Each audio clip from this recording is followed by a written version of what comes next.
Анагаахын оюутан бүр тулгардаг нэг асуудал байдаг л да. Тэр нь мэргэжлийн сонголт. Ямар мэргэжилтэй болохыг, ямар нарийн мэргэжлийн салбар сонгохыг гэдэг.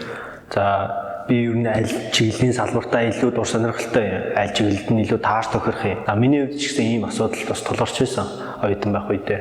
За тэр үед юу бодсон бэ гэхээр амталтоордоо үзлэг хийдэг гэмж мөн мисслаач гэсэн хийдэг гэмж болохыг хүссэн.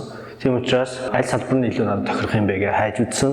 Энэ үед яасан бэ гэхээр чих хамар олон энэ өргөн салбар нь аль энэ хүслүүдийг, энэ шаардлагуудыг хангасан салбар юм байна гэдгийг мэдээд энэ чиглэлээрээ сонгоод одоо ажиллаж байна. Чих хамар олон ерөнхий эмч гэсэн утгаараа олон төрлийн өөртөө өвчтнүүд зориулдаг, тийм өвчтнүүдийг үзэх шаардлага гардаг. Чихнэндээ гадны бие түүс хийсэн хүүхдүүд ирж болно.